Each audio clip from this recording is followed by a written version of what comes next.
Olá, meus amigos, aqui quem fala é Bruno Paniago, sou engenheiro atuante no ramo de energia solar fotovoltaica desde 2017. Pessoal, hoje eu vim falar aqui não de um tema específico, na verdade sim, um tema específico, do meu trabalho que eu acabei de concluir de dissertação de mestrado lá no campus IF Goiano, campus de Rio Verde, no Instituto Federal Goiano. Esse programa de pós-graduação lá, ele chama Programa de Pós-Graduação em Engenharia Aplicada e Sustentabilidade, onde o tema do meu trabalho foi análise de viabilidade econômico-financeira pós a Lei 14.300. Então, queria compartilhar esse estudo aqui com vocês. Eu acho que pode ajudar algumas pessoas a ter uma visão, né, talvez mais clara dessa análise de viabilidade econômica, um pouco eu trouxe também nesse trabalho um estudo sobre os argumentos, as propostas de diretrizes que foram feitas ao CNPE em uma consulta pública. Então teve essa consulta pública número 129 de 2022, e aí várias instituições, até mesmo pessoa física, as empresas do setor, todos envolvidos, né? Quem quis mandou lá as suas contribuições para que o CNPE elaborasse essas diretrizes que vai fazer com que vai direcionar a ANEEL para ela regulamentar as questões inclusive dessa cobrança de tarifa, né, para injeção de energia na rede pós 2029. Então é baseado nessas diretrizes, que são as diretrizes de valoração dos custos e benefícios da geração distribuída, que vão vir as novas regras aí. Então, eu acho que foi um compilado assim dessas informações, o que foi a visão de cada um. Então, esse trabalho está interessante. Depois eu posso publicar aqui para vocês, ainda está nessa fase de ajuste final para publicação. Eu defendi agora dia 6 e então tenho 60 dias aí, mas não quero usar todo esses 60 dias não, para fazer as últimas correções e finalizar mesmo, entregar o trabalho. Então, não sei se eu vou conseguir eu tô com uma tosse que quanto mais eu converso, mais eu tenho vontade de tossir. Então, vocês me perdoem, se eu começar a tossir, eu vou ter que interromper essa conversa aqui, nós vamos fazendo ela picada. Eu vou tomando uma aguinha aqui e vai melhorando. Então, assim, primeiro nessa parte de viabilidade econômica, né? O que eu fiz? Eu peguei 3 casos, 3 usinas instaladas pela minha empresa mesmo, pela Sustente Engenharia. Peguei assim, instalada antes de 2020, 2021, mais ou menos nesses anos assim, 2020 e 2021.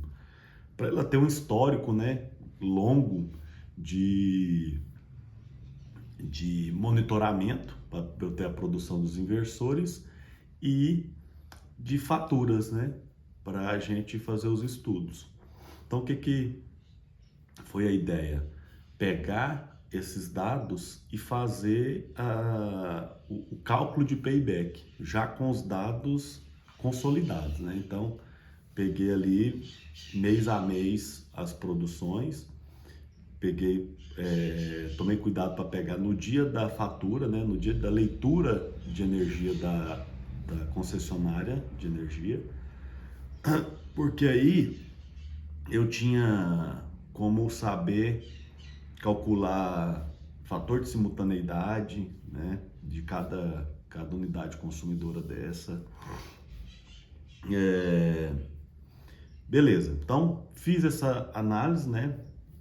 Primeiro dos valores reais, então joguei lá fiz um fluxo de caixa para mostrar isso, quanto que foi o payback de cada um desses projetos, né? E aí o segundo passo foi a gente simular situações pós Lei 14.300. Então, todos esses três projetos, um é residencial, outro é comercial e outro é rural, é uma granja de produção de frango.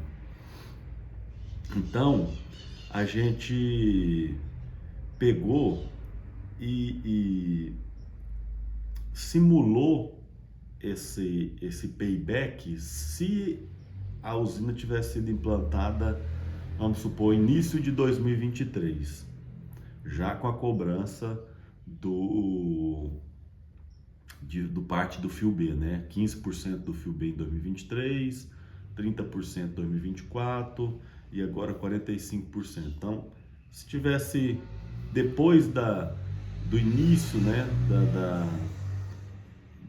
que começou a valer, que na verdade a lei foi publicada em 2022, mas passou a valer essa cobrança, foi regulamentado pela ANEEL e passou a se cobrar esse uso da rede em 2023. Então, fiz essa simulação, também joguei, né? Eu fiz o fluxo de caixa, calculamos o payback. E uma segunda simulação que foi assim, baseado na queda dos preços que houveram lá de 2021 para 2023, houve uma queda muito expressiva. A própria Greener, que faz pesquisas, ela apurou isso, uma queda de próxima a 30% no valor dos equipamentos. Então a gente simulou essa situação em GD2, né, cobrando ali escalonadamente esse fio B, mas considerando o investimento 30% menor. Então a gente teve esses três paybacks, né? O payback real, que foi o valor que a pessoa pagou e quanto que ele retornou, quando retornou, né? Aí eu obtive valores aí entre 3 e 5 anos, 3 e 5 anos para esse primeiro momento.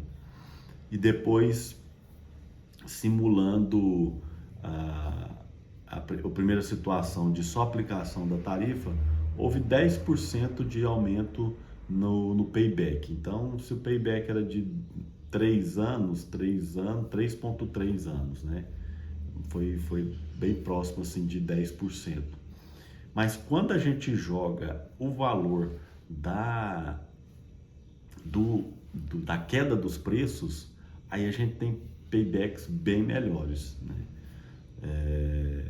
Então, o efeito da queda nos preços foi comprovado que foi muito mais forte com essa avaliação do payback, foi muito mais favorável, né, do que estava antes, dessa questão de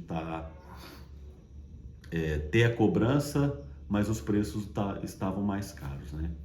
Então a gente mostrou lá uma queda quase de 30%, foi 20 e poucos por cento de queda no payback, né? Com relação à situação real. Então esse trabalho mostrou, realmente comprovou o que a gente, né, integradores no mercado, a gente sempre está aí dizendo: olha, instalar agora energia solar, na verdade, está melhor do que antes, se a gente olha a questão de payback, né? De payback. Se a gente for analisar outros dados, a gente pode chegar em situações menos favoráveis. Talvez se analisasse pela TIR, por outros fatores econômicos, né? Mas pelo payback a gente é muito nítido, que o retorno do investimento ele se dá muito mais rápido do que dava antes. Ainda mais agora que continua caindo os preços, né? Então, essa foi uma comprovação que a gente teve. E a segunda parte aí do trabalho, que aí não é um estudo de caso, mas é uma revisão da literatura, teve 32 contribuições de empresas, principalmente de empresas e instituições do setor, envolvidas no setor, né, para o CNPE. Só para voltar um pouquinho, o que está definido lá na Lei 14.300? Que o CNPE, ele precisaria, que é o Conselho Nacional de Política Energética, né? Ele precisa definir junto à sociedade, então ele precisa consultar a sociedade, que foi feita nessa consulta pública, e definir as diretrizes para que a ANEEL siga essas diretrizes e faça uma valoração de custos e benefícios que tem a geração distribuída ao setor elétrico. Então, é muito importante essas diretrizes para que a ANEEL regulamente a situação pós-2029. Vocês conhecem a Lei 14.300, ela define o que principalmente essas cobranças para uso da rede, né, para injeção de energia na rede, ela só define até 2029, 30, no máximo 31, que tem alguns casos que tem uma prorrogaçãozinha lá para 2031. Mas é nessa faixa de 2030. Então ela mostra o horizonte do que tem que ser feito até 2030. Depois disso ela volta a bola para a ANEEL. Só que ela volta e fala, olha, mas a ANEEL tem que regulamentar em cima dessas diretrizes. Então por isso foi tão importante essa consulta. Então o que eu fui atrás? Saber o que o CNPE recebeu de contribuições para definir essas diretrizes, que elas já foram definidas. Se não me engano, foi em 2020, eu acho que foi ano passado, 24, quer dizer, atrasaram 2 anos para definir essas diretrizes. A lei tinha dado 6 meses, eles atrasaram 2 anos. Tinha dado 18 meses para a ANEEL regulamentar, já também passou muito mais tempo, né? Então, como teve o atraso do CNPE, a ANEEL também está utilizando esse atraso, né? Então, acredita-se que esse ano ou ano que vem a ANEEL vai aparecer com essa regulamentação em cima das diretrizes. Então, nessas diretrizes, por exemplo, teve 4 grandes contribuições, que na verdade foram antes da consulta pública, né? Uma pré-contribuição da própria ANEEL, ela fez um documento lá, da EPE, da Empresa de Pesquisa Energética, e aí foi uma contribuição mais sólida, uma pesquisa, mostrou várias pesquisas, o que está acontecendo no mundo com essa questão de valoração de custo e benefício da geração distribuída. Teve a outra, foi a ONS, Operador Nacional, né, do Sistema Elétrico, e a CCE, que é a Câmara de Comercializadora, né, de Energia Elétrica. Então, essas 4 instituições foram as principais. Eu destacaria a participação da EPE como a mais forte dentre essas 4, porque ela mostrou realmente um cenário mundial do que tem sido feito aí no mundo inteiro, nos principais países que têm essa modalidade, né, de geração distribuída e estão mais avançados do que a gente nessa questão. Então ela mostrou a possibilidade de você usar tarifa multipartes, né, como a gente já faz aqui no Brasil, mas para que a gente faz no modo tupiniquim, que não é tão talvez da forma que eles fazem lá. Que é assim, nós usamos geralmente a tarifa volumétrica, né? Para o grupo B, por exemplo, só basicamente volumétrica. A gente tem a leitura do volume de energia que foi consumido naquela unidade consumidora e se cobra uma tarifa em cima daquele volume. A ideia deles é cobrar também por demanda contratada. Então, você tem uma demanda, um valor que você tem que pagar por ele. Então, nós só temos isso para os consumidores maiores, né? Que são aí os conectados em média tensão. E outra é uma tarifa fixa também. Eles colocam, olha, tem que ter essa tarifa fixa para que, mesmo se ele não gerar, não consumir nada da rede, né, ele ter um mínimo ali. A gente tem também a tarifa mínima, né? Só que ela não é fixa, totalmente fixa, porque ela só existe quando atinge aquele mínimo, né? Então ela não tem essa característica de ser fixa mensalmente.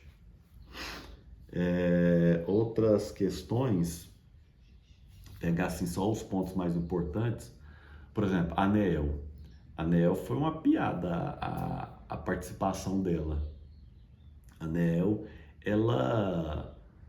primeiro que ela falou no documento lá que aquela não era um posicionamento da ANEEL, e sim do seu diretor, que na época era o André Pepitone.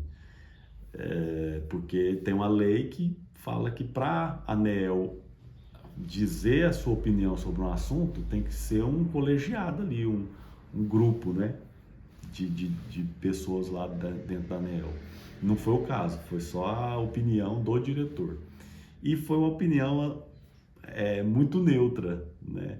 Ele chega a falar lá nesse texto que assim, ele fala que a valoração dos custos e benefícios, né, da geração distribuída tem que ser mensuráveis. Então ele mostra que ele acredita que não é mensurável esse cálculo de valoração e de custos e benefícios da geração distribuída. E depois ele ainda fala assim, que esse impacto, né, esse efeito, ele pode ser favorável, neutro ou desfavorável. Quer dizer, ele falou que não dá para saber, né? Em resumo, ele disse, olha, não dá para calcular exatamente isso daí, pode ser que seja bom, pode ser que não seja, pode ser que seja neutro. Tipo assim, então é melhor a gente deixar do jeito que está, né? Na opinião dele, da ANEEL, que não é da ANEEL, foi só desse presidente que já nem não tá lá mais, né? Então, aí o ONS, ele fez uma análise bacana, assim, ele criticou as normas de qualidade dos inversores. Ele acredita que os inversores de energia solar, a gente precisa ter mais qualidade neles, mais critérios para que eles possam também auxiliar na rede, né? Para que eles possam atuar nessa questão de levar mais qualidade de energia, né? Então, e já vem acontecendo isso, né? A gente já está aí na terceira ou quarta geração de inversores que vieram para o Brasil, cada vez com mais requisitos melhores para poder trazer uma estabilidade maior ali, de tensão, níveis de tensão para a rede. Então a gente já vê isso acontecendo. Ele alertou sobre isso e mostrou que o impacto favorável que já vem acontecendo na questão da geração distribuída na rede. Ele mostra o perfil de carga, onde no verão a energia solar já, nesses últimos anos, ela já vem abaixando o pico de carga, né? Então, uma questão muito favorável que ele mostrou, então assim, apontou, né? Aqui, ó, nós já estamos vendo benefício pontualmente nesses períodos onde as pessoas utilizam mais ar-condicionado e também gera mais energia. Naquele momento que você mais precisa, né, de energia, a energia solar tem atuado bem para reduzir essa carga. Então foi bacana essa participação do ONS nesse sentido também. Já da CCE não foi tão efetivo, falou mais ou menos o trivial mesmo de todo mundo, que tem que verificar perdas elétricas, tem que verificar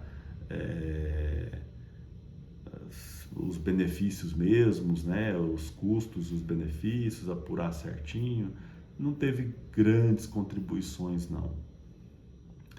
Apontou que tem que avaliar cada localidade, né? Vai ter localidade que tem um custo maior para a rede, outras que tem um benefício maior e precisa valorar isso diferentemente, né? Para cada situação.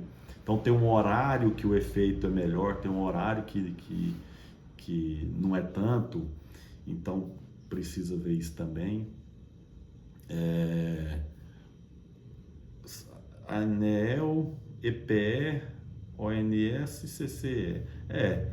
Basicamente essas quatro aí eu destacaria mesmo fortemente a EPE, que deu uma contribuição mais ampla, né? Falou do que o pessoal tem feito no mundo, mas destacou também a dificuldade de pegar essa teoria e levar para a prática, né? Então, na teoria, eles usam lá os métodos para poder valorizar, para poder ver qual é a tarifa, né, para injetar energia na rede, mas eles mostram que nesses países tem uma certa dificuldade de colocar isso em prática, sabe? Então foi isso. E aí depois vem essas 30 contribuições, e aí nessas 30 eu destacaria o papel da Absolar, que aí veio com a proposta muito boa, muito esclarecedora, com a pesquisa muito boa, mostrando os benefícios, né, que a geração distribuída tem e que não podem ser ignorados, né? Que é a questão de perda elétrica, né? Diminui muito as perdas elétricas. Você vê, a gente precisa transportar em rede de transmissão a energia para chegar na nossa casa, quanto que a geração distribuída está aqui em cima do seu telhado. Então diminui perdas na distribuição, diminui perdas na transmissão, muito mais. Que mais? Sem falar nas questões ambientais, né? Que a EPE considera que a gente não deve levar em conta essas questões ambientais porque existem outras leis que levam isso em consideração, né? Mas não sei se seria bem isso, não, deixar para as outras leis, não, porque tá tudo ali na 14.300 o que vai definir, né, tarifa e tal. Que mais? Então a B Solar foi boa, muitas representantes de distribuidora aí pegou pesado porque pode transferir custos, né, para o consumidor que não tem geração distribuída. Realmente tem esses custos, né, que está só diminuindo. Já com a aplicação da Lei 14.300, esses subsídios já estão diminuindo muito. E eu acredito que vai ser isso. Por tudo que eu li ali, que eu apurei, a gente vai ficar em cima, não vai fugir dessa questão aí de fazer um pagamento para a distribuidora, para ela fazer serviço de jogar, né, o seu excedente para o seu vizinho e tal, e continuar te dando manutenção, trocando seus cabos de energia, trocando seus postes, transformador, fazendo esse trabalho. Mas eu acho que nós vamos sair um pouco dessa questão dos encargos e custo, né? Custo da energia comprada das geradoras, isso daí com certeza está fora já. A própria lei ela é bem clara nisso, né, que esse custo não é do gerador distribuído, né, porque tem lá as parcelas as componentes da parcela da tarifa, né, e aí essa parte de energia, que é a TE, né, a tarifa energia, eu acredito que essa daí ninguém mexe porque está bem explícito lá na lei. Mas vai sempre ficar uma briguinha, olha, mas será que tem que pagar CDE? Será que tem que pagar sobre isso, sobre aquilo? A transmissão, será que, né, não está afetando um pouquinho ali a transmissão? Vamos tentar tirar um pouquinho disso daí. Mas foi muito esclarecedor conhecer todos esses argumentos, essa visão, né, que cada empresa tem da geração distribuída e que caminho que a gente deve seguir. Então era isso, queria compartilhar um pouco aí, talvez ficou um pouco confuso, né, porque para mim está muito claro, porque eu já tenho 2 anos falando e escrevendo sobre isso, mas para passar de uma forma mais clara para todo mundo aí é mais difícil. Mas depois eu compartilho com vocês aqui esse trabalho e cada um pega, dá uma lidinha, é bem curtinho, vocês vão entender melhor, tá bom? Um abraço e até o próximo vídeo, meus amigos, até mais!